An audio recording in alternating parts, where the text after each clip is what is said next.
Hello and welcome. I am Yolanda Haywood, Executive Leadership Coach, working with multi-gifted leaders to help them gain clarity and confidence so they can stop doubting and start doing.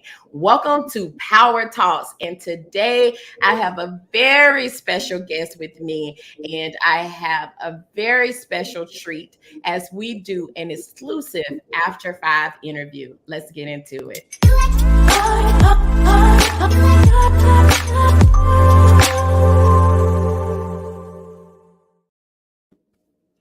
Hello, Shoshana, and welcome. Hi, thank you for having me. Absolutely my pleasure. Couldn't think of a better guest to have this conversation with. Let me introduce you to our audience. So Shoshana Ward is a licensed clinical social worker. She's a business consultant for all things boss, and we do mean boss.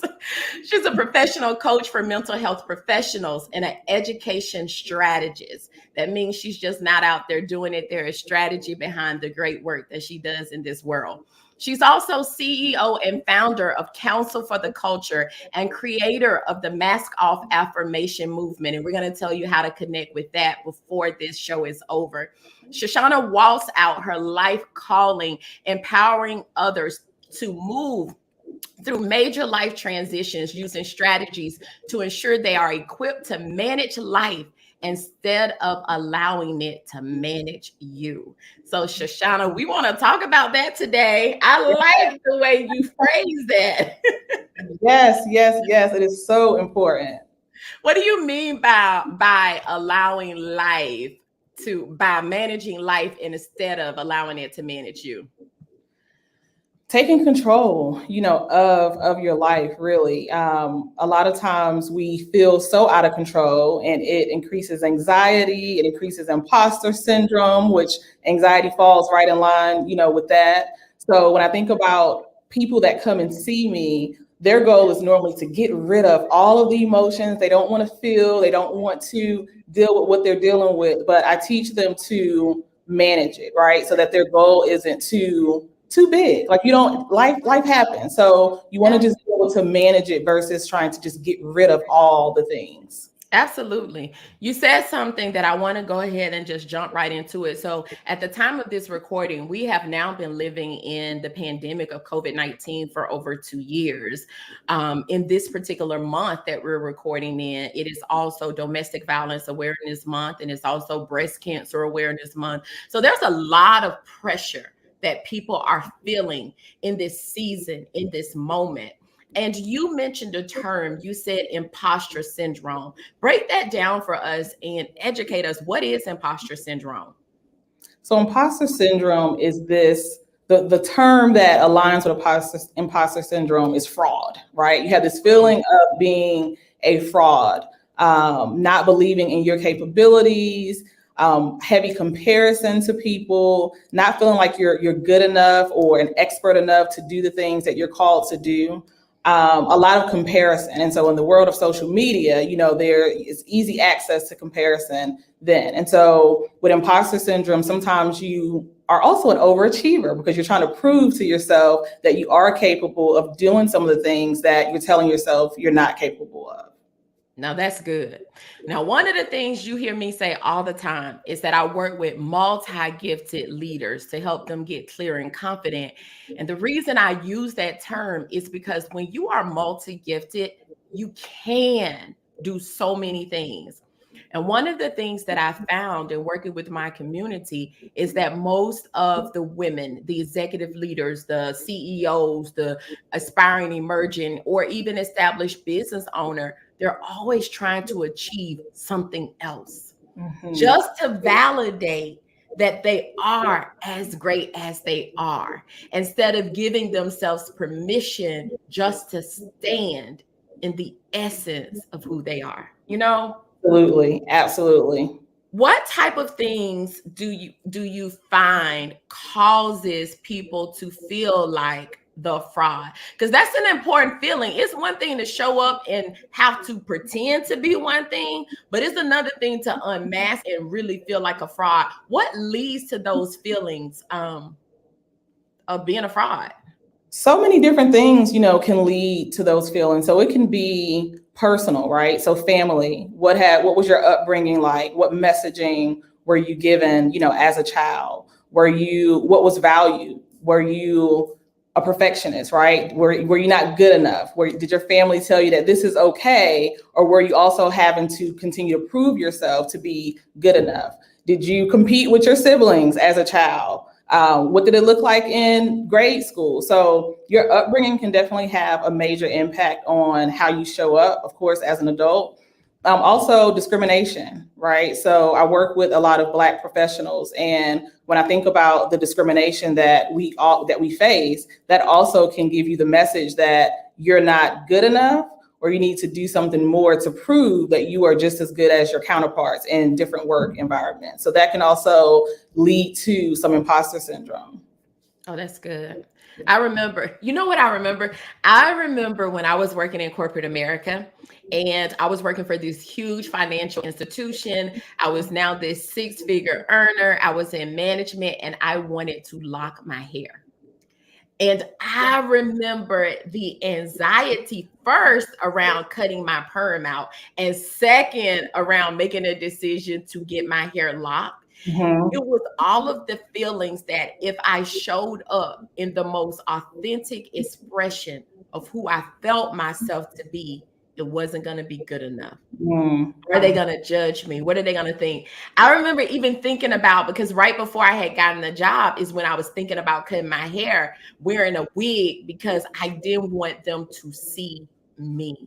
Right. I felt like this wasn't enough. Yeah, and when you mentioned corporate, it reminds me of my time in corporate and having a supervisor tell me directly, Shoshana, you don't know everything.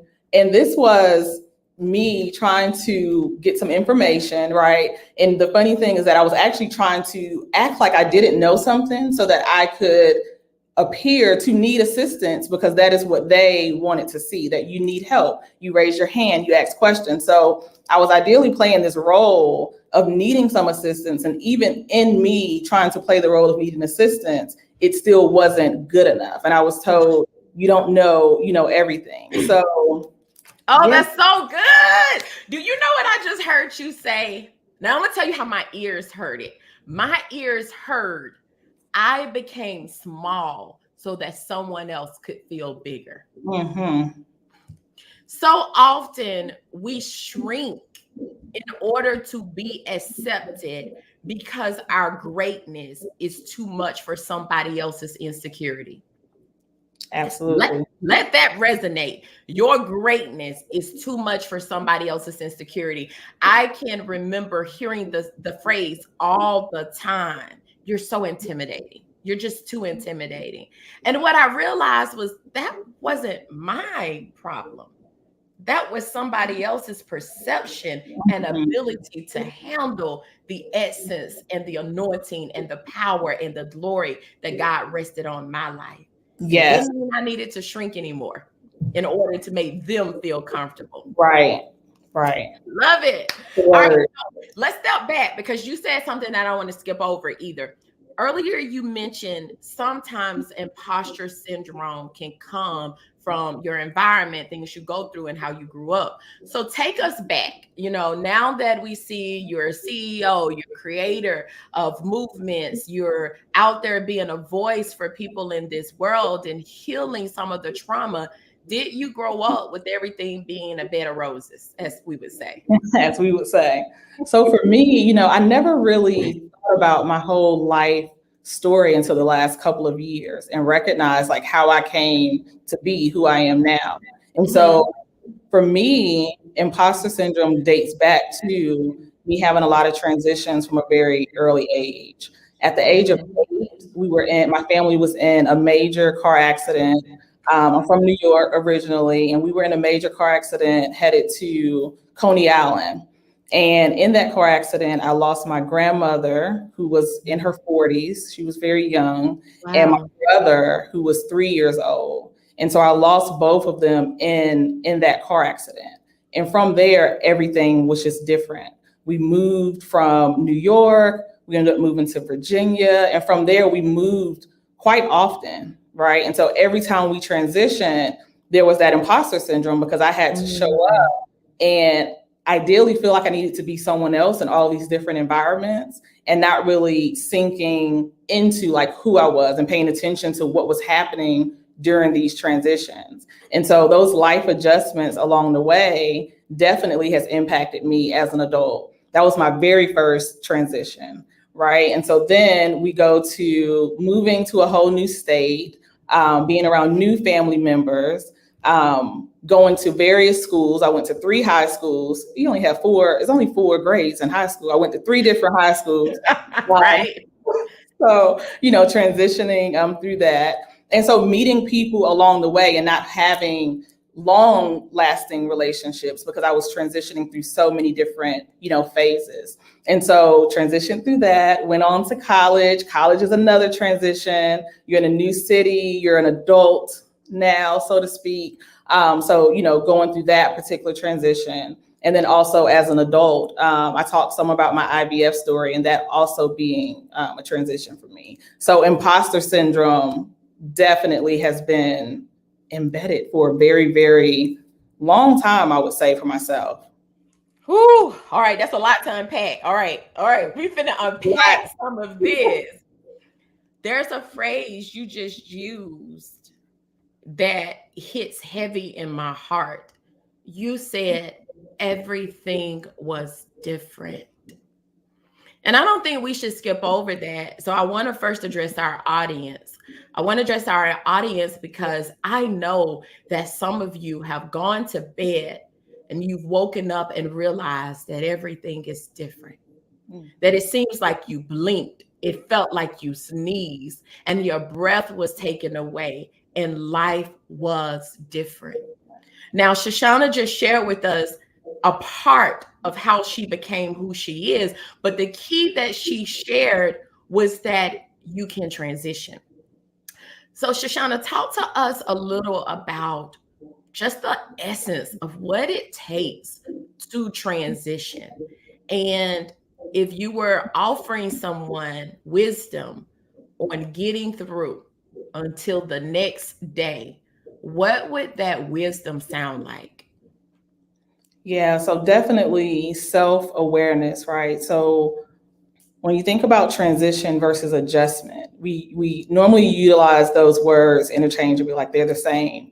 But I realize that they're really not. The transition is more voluntary, whereas an adjustment, you are just adjusting to whatever's happening, right? COVID happened, we had to put on our mask, but did we really sit in that, think about what it's doing to us, how we're changing, who are we in that space? So I would offer people to make sure that you are sitting in that instead of just moving through it and adjusting to whatever's happening in that moment. And I know that can sound, it may sound a little confusing when you think about transition and adjustment, but what are you hearing, Yolanda? Okay, go back to it because I want to get it. Okay, y'all. So I have my pen out. I am taking copious notes because I am a student. I am sitting under the master teacher today. Okay, so you're saying that transition is voluntary and adjustment is not, or is it vice versa?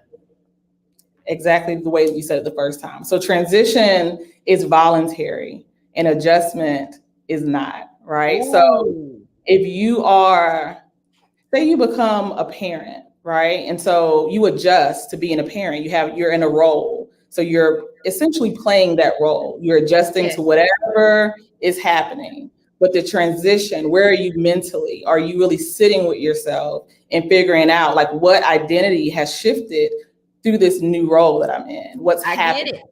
I right? get it. So yesterday, I found myself on the telephone with a young lady who has lost someone very near and dear to her. And she's adjusting, right? She was adjusting in the moment. And I said to her, I said, you have one goal, and your goal today is to make it to tomorrow. And I told her, I said, don't have the expectation that your today and your tomorrow will look like your yesterday. I want you to begin to define what it will look like for you. And I Mm. think that's what I hear when I hear you say, you got to sit in the moment. because we can't always control it. Listen, you can't control the breast cancer. You can't control the loss from COVID-19. You may not can't control the alcoholism that comes into your house every now and then when your partner is not coping well. You may can't control the emotional or the verbal or maybe even the physical abuse that you grew up under. You couldn't control those things. Those were transitions that were just happening. Things were spiraling out of control. But you can control, Shoshana, get me if I'm wrong, you can control how you are adjusting to an extent. Am I getting it right? Yes, yes. And the thing about it is, even in the clinical world, we utilize a DSM-5, and that's where all the diagnoses are, and all the how you're eligible for a particular diagnosis. And adjustment disorder is one of them. And in the adjustment disorder, it's a temporary thing.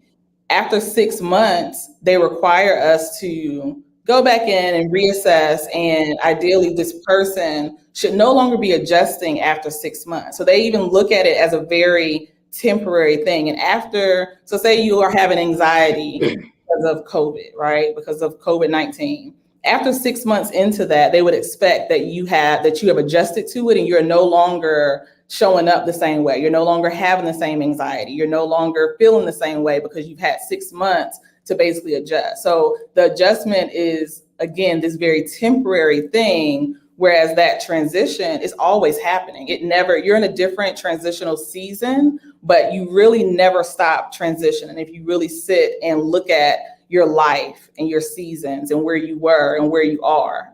Because seasons change.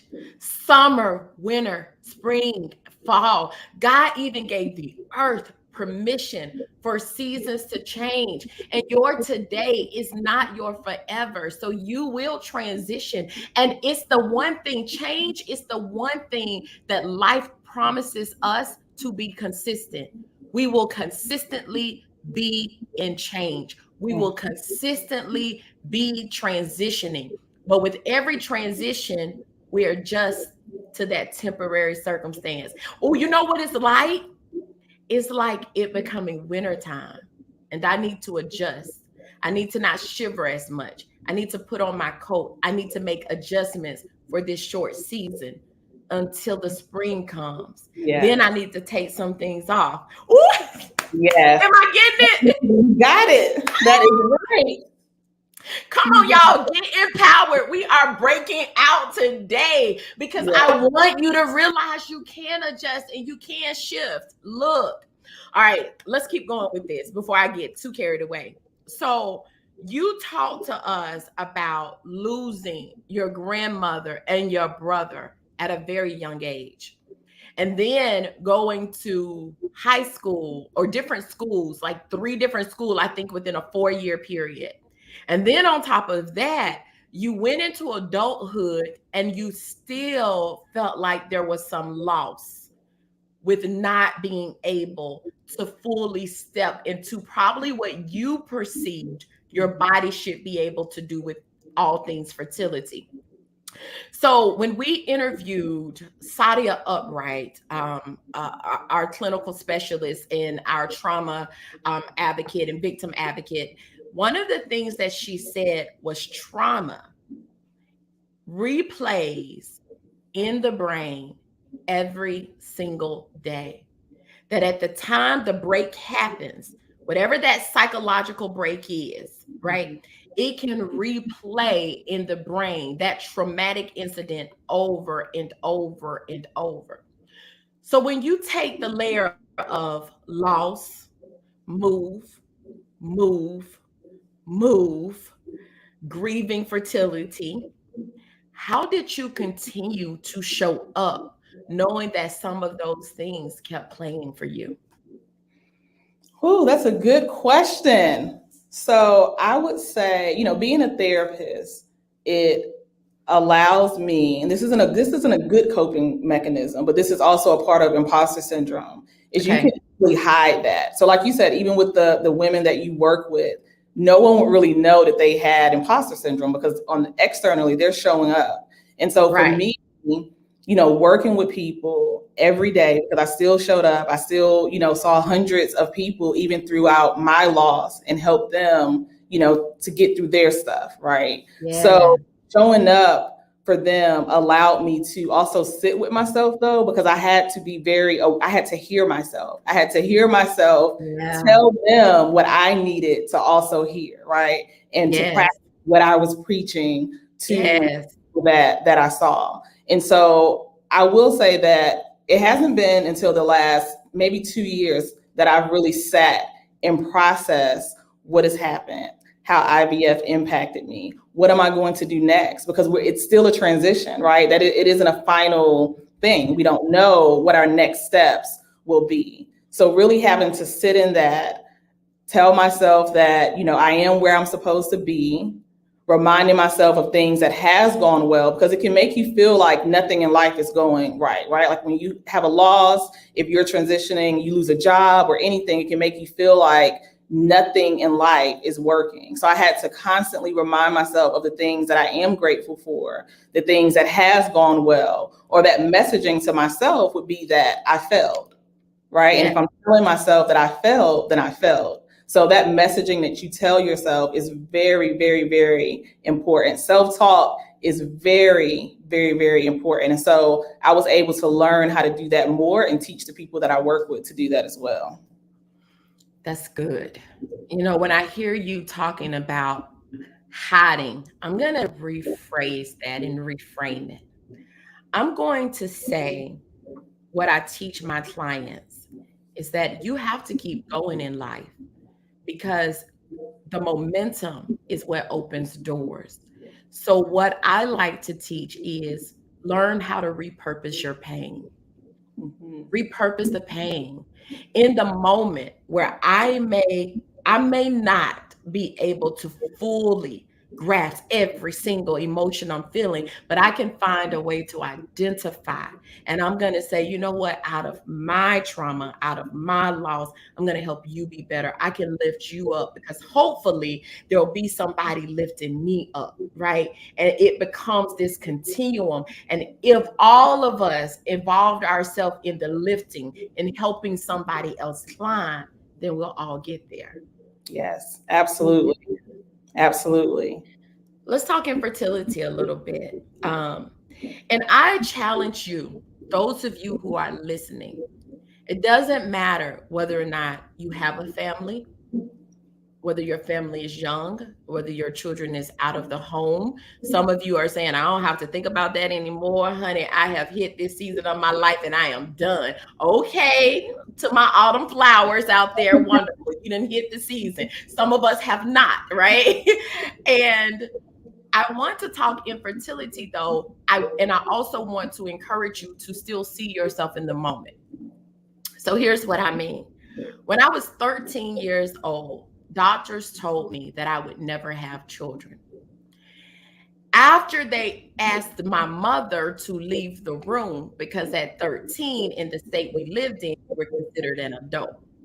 So they asked my mother to leave the room and then proceeded to tell a 13-year-old child, you can never have children. And what I heard was, you are broken. Mhm. I heard, you are broken. Your body doesn't work. So now the 13-year-old replays that moment in her brain all the time, with every cycle, with every experience, every time she sees someone pregnant. Though she grows into a woman and she sees her friends beginning to have babies and get married and those things, and she realizes, I am broken. I am broken. Your story may not be infertility, but there may have been a moment that someone told you you couldn't do something that God gave you the power to do. It's the same thing. It's the longing for more and not being able to fix it, because that's highly driven and overachieving and amazing women in this field, in this workforce, in this earth. We like to fix it. Shoshana, how has it felt for you to realize and maybe accept, I don't know if you're in acceptance yet, that this might not be something you can per se fix. That, that was the main thing that I had to work through. And it wasn't until I got to that third cycle. So we did 3 rounds of IVF. So there were 3 no's. There were 3, you failed. You're not Mm, pregnant. So I heard that, over and over again. And so by the time we were going into that third round, I recognized that I had to shift my mind, because if I was in yeah. the space and heard that third time no, without really sitting with myself and accepting Yeah. the fact that this may not happen, because going into it, that was never a thought, right? So you think about, again, Mm, imposter syndrome breeds that perfectionism, and you do the work and you get the results. That has been my yeah. journey. Put the work in, you get the results. You go to college, they tell you what to do, you show up, you get the results. So this was the first time Mm, I put the work in and didn't get the result that I wanted. And that was mind blowing for me. So really having to sit in that and accept and know that, whatever, maybe God was protecting me from something in that moment. I yeah. had to continue telling myself, like, thank you, God, maybe you were protecting me from something in that moment. So acceptance is really, really key. Accepting that what you perceive and what you thought your life would be may not be. And that is a hard pill to swallow, but it's really important, because if you only have one idea of what your life can be and there's no other alternatives, where does that leave you? Right. And so you really have to be able to sit with yourself and say, okay, well, what if this doesn't go in this way? How else can I show up? How else can life look for me? And be able to envision that, visualize yourself somewhere else that you didn't visualize previously. And that's what I had to do. Absolutely. Absolutely. And when you can come into a place of acceptance, you actually begin to open up your mind to be able to see other alternatives. You can't see other alternatives when you're in a state of fear or stress, because the creativity flows. You have to get your head above the water so that you can breathe. When the head is below the water, you are literally drowning and you're gasping for air. But when you say, let me imagine the worst possible scenario, and perhaps that worst possible scenario is I may never get married, or I may never be able to birth children naturally myself, and you accept it, then the brain says, okay, we now have some free space. Now let's figure out what you can do. Is adoption a possibility? Is surrogacy a possibility? Is there something that you think doctors may not have looked at that's a possibility? But it never, the brain doesn't work when it feels closed off. And this is not just in birthing children. I want you all to know this is in birthing dreams, in Mhm. birthing possibilities, and carrying your vision and carrying your life's work. You can feel stuck in the place you're in right now because you look around. Yeah, you're going to work. Yeah, you have the business. Yes, you're showing up, but deep down you feel like the imposter because you still have the sickness, you still have the disease, you still got the broken marriage, you still have the relationships that make you cry at night, and you feel like I'm powerless in this. And your brain will line right up with that thought process. But when you say, you know what, I'm going to accept this is where I am right now, you open up the portals to begin to imagine a different tomorrow. I want you to give yourself permission to imagine a different tomorrow. Shoshana, have you given yourself permission to imagine a different tomorrow? Yes, I have. And that has allowed me to work with people, because I don't think that if I hadn't done that, I couldn't show up the way that I show up now. I work with other women who are currently going through IVF, who are entering Yes. that space. So definitely that radical acceptance is so important, because it's accepting all of you, all of what can't be, all of what could be. So I've definitely gotten to a place of just acceptance and moving forward, whatever that looks like. The main thing that I have accepted is that I cannot always control the outcome. That's really it there, right? Knowing that you cannot always control the outcome. You can only do your best. You can control Yeah. what you put into it, Yeah. and what happens, happens. Yeah. I have a t-shirt. I'm a woman of faith, and my t-shirt says, "My job is effort. His job is outcome." Mm. And it's referring to my faith in God. I put in the effort, but I realize that I won't always be able to control the outcome, So, any final words that you would like to say to the woman who feels like she is becoming, that she may feel like she's an imposter, but you and I know she's not. What would you like to offer her? Yeah, so for the woman who feels like, I'm just becoming, I don't know where I am right now. I just know that I'm going somewhere.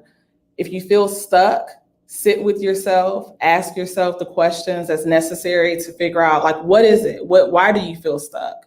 What is it that you want to accomplish? Who's around you? Are you around the right circle of people? Really sit with yourself. It's so important. We don't ask ourselves the right questions enough. So that's really important.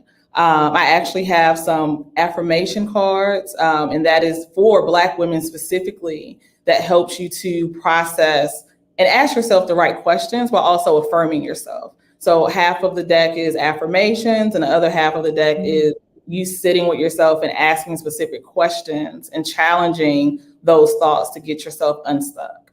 Love it. And I highly recommend the cards because listen, it's easy to say sit with yourself, but everybody doesn't know how to do it.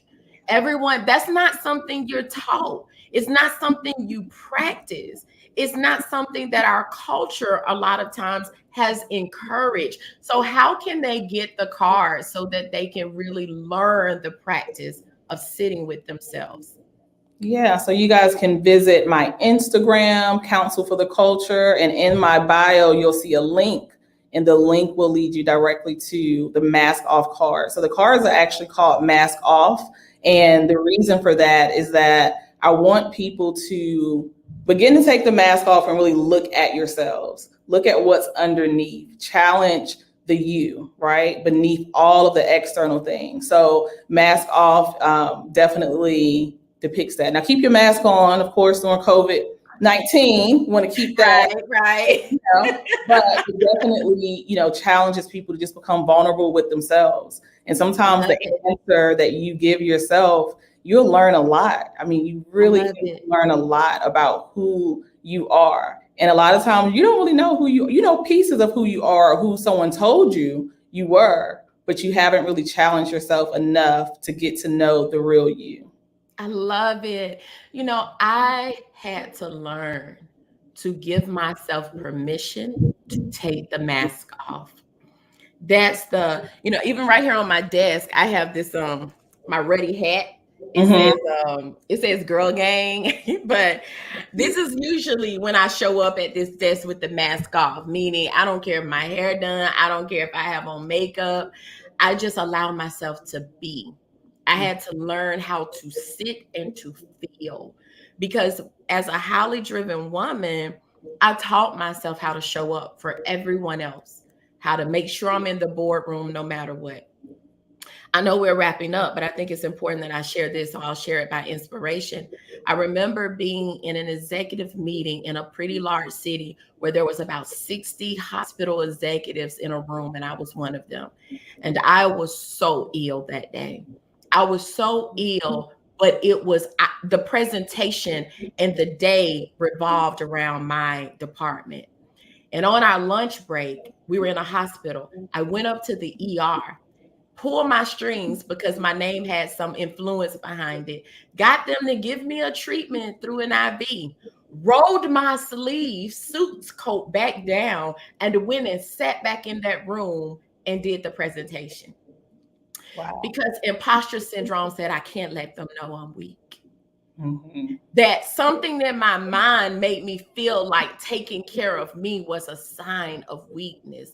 And so I taught myself how not to feel. I taught myself how not to slow down. I taught myself how not to stop, how to keep going. And so now on the flip side, I've had to teach myself how to feel, how to Mhm. connect with my emotions, how to let tears fall without understanding the reason behind them and be okay with that. So, That is a word. That is a word there. I have a lot of people that show up, and as soon as they start crying, they're apologizing for it. I'm sorry. And I have to tell them, no, cry. Like they want to stop themselves from crying and feeling. They want to just move through, like, what is the goal? How do we get there? Not feel any of it. And exactly what you need to do is feel it. You have to feel it, understand what it is in order to really move through that moment. yes, you do. Look, I'll share this with you in closing. So today is my birthday. Happy Happy birthday to birthday. me. And I wrote to myself today, this is the year that I am unapologetically me, unapologetic in my imperfections, unapologetic in my boldness, unapologetic in my success, unapologetic in my growth, unapologetic in my love, unapologetic in my faith, and unapologetically me. I love it. I offer to all of you that have listened to us today to find the strength to walk and break out of imposter syndrome and to step into a moment where you are unapologetically you. I want you to stay connected with Shoshana. You can find her on the web at counselfortheculture.com. You can find her on Instagram at Counsel for the Culture. And I want you to go there, go to the link in her bio, click it, and make sure you get the card so that you too can learn to take your mask off. Shoshana, it has been an absolute delight to connect with you today. Thank Thank you you for so much coming. for having me. Absolutely. And to the audience, remember, life is meant to be lived with no more walls. That is a life of freedom, of joy, and abundance and peace. And every day you have a choice. You have two. You can choose to change or stay the same. And our hope is that you choose to take something you heard today and take the limits off so that you can change and live your life of freedom. Until next time, I'm Yolanda Haywood, the breakout expert. Thanks for joining.